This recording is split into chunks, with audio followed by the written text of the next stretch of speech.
Good afternoon, Salam Keluarga Malaysia. I'm Jessica Lee and you're watching Updates at Noon. Making the headlines today. ASEAN cooperation needed to revitalize Bahasa Melayu as lingua franca.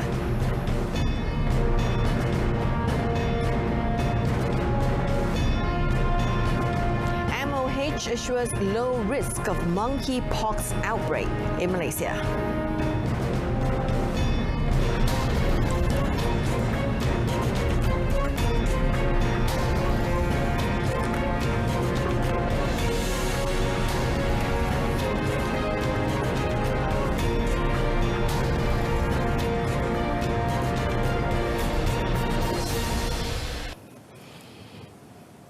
Prime Minister Datuk Seri Ismail Sabri Yaakob has expressed hope that the scope of cooperation among ASEAN countries could be planned more carefully so that Bahasa Melayu could be made the lingua franca again.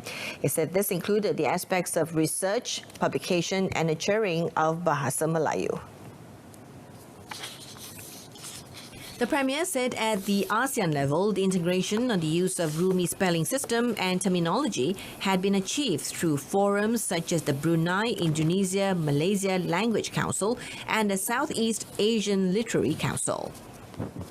Bahasa Melayu memiliki keunikan dan kelebihan tersendiri, khususnya dalam kalangan negara ASEAN, dan ia diyakini boleh dijadikan salah satu bahasa rasmi ASEAN.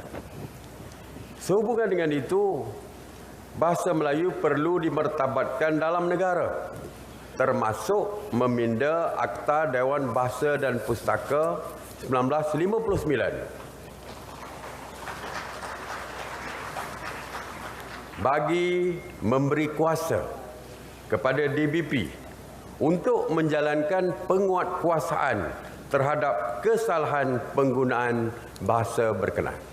Datuk Seri Ismail said this when opening the International Symposium on Bahasa Melayu at Wisma Dewan Bahasa dan Pustaka in Kuala Lumpur this morning. He also said the entire Keluarga Malaysia, especially civil servants, should be committed to upholding Bahasa Melayu. Now, the risk of monkeypox spreading to Malaysia is low unless there is a history of contact with infected animals or direct contact with patients. Health Director General Tan Sri Dr. Nur Hisham Abdullah said that the possibility of human-to-human transmission of the infection is limited. However, he said the Health Ministry or MOH would monitor the developments on the virus's situation through reports issued by WHO, besides monitoring suspected cases of monkeypox at all international gateways in the country. In a statement, he also said travellers to countries where there were monkeypox outbreaks, such as in Central and West Africa, should take precautionary measures. Now, monkeypox is caused by an infection of orthopox viruses, and the virus is transmitted to humans through bites or direct contact with the blood of animals or body fluids of the infected animal. At the same time, he said MOH worked closely with the Malaysian Quarantine and Inspection Services Department and Perhilitan to monitor the incidence of monkeypox among wild animals, including those imported from Africa and continental Europe. Meanwhile, the MOH called on the public to seek immediate treatment if they experience symptoms of the disease so that isolation can be done to stop its spread.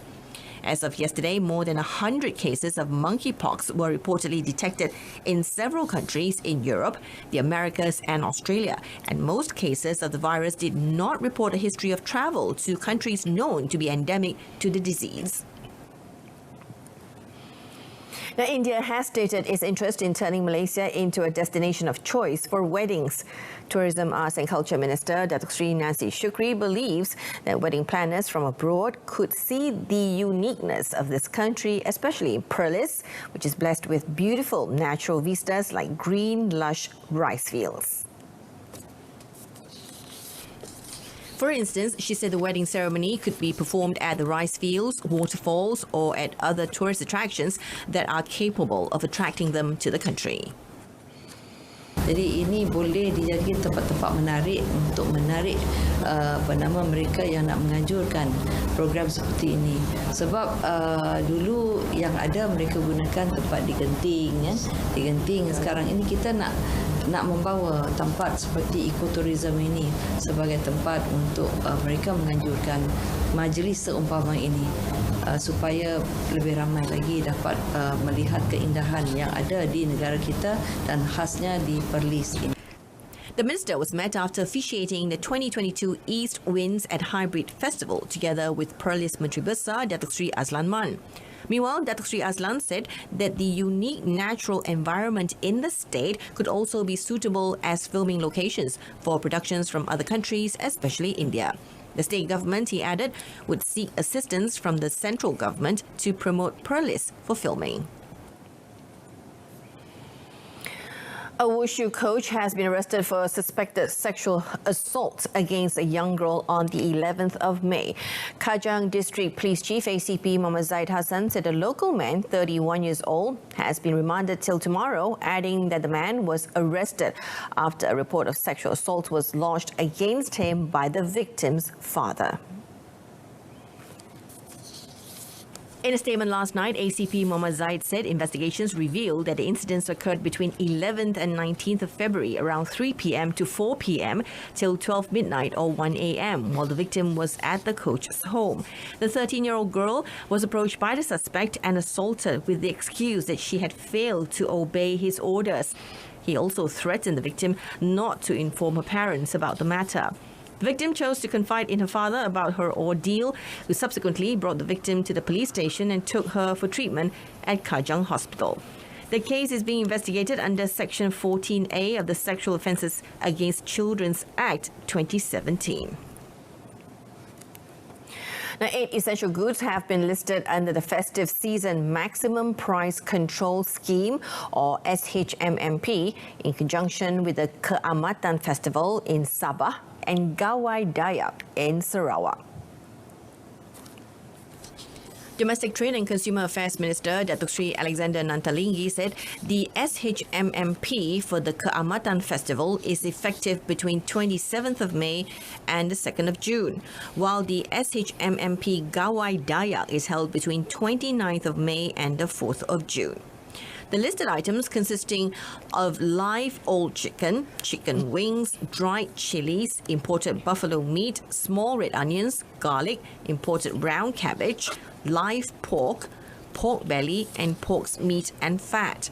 He said pricing of goods for the two states is made according to the current market prices and takes into account the latest factors of price changes, especially for imported goods influenced by prices in the country of origin, changes in currency exchange rates and increased utility costs for farmers.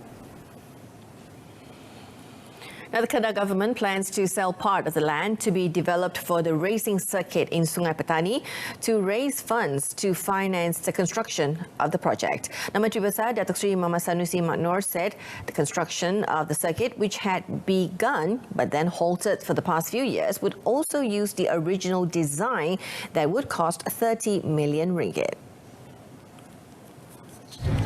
Litar tu di atas tanah MBI. Kita akan ada 20 juta yang kita simpan daripada 30 juta yang telah dihabiskan 10 juta untuk kerja tanah tu. Oleh kerana KM kebenaran merancang dia 73 juta dan consultant fee 890,000 sebab tak bayar dulu.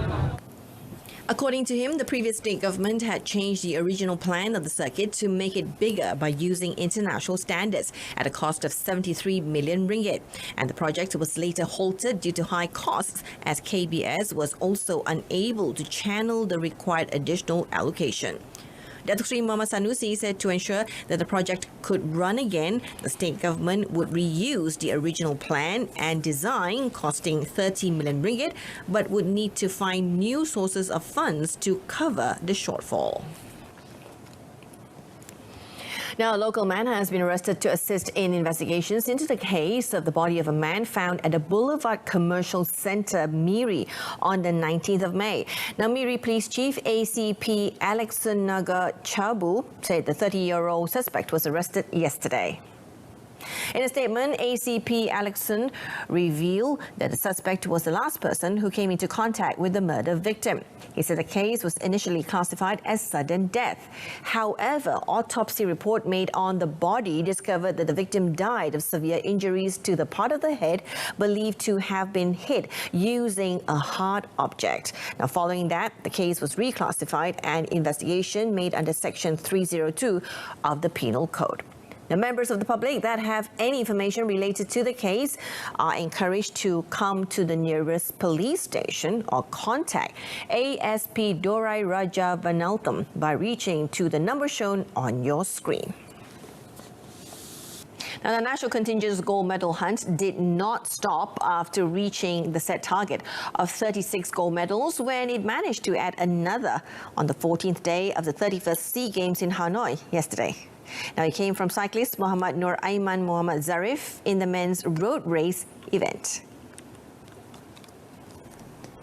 The weightlifting event also saw another bronze medal won by Muhammad Ari Hidayat in the men's 73 kilograms category. Despite failing to bag the gold for Malaysia, Muhammad Ari's achievement of 143 kilograms for snatch and 173 kilograms for clean and jerk is commendable, as it surpassed his personal record of 141 kilograms for snatch and 171 kilograms for clean and jerk achieved in 2020.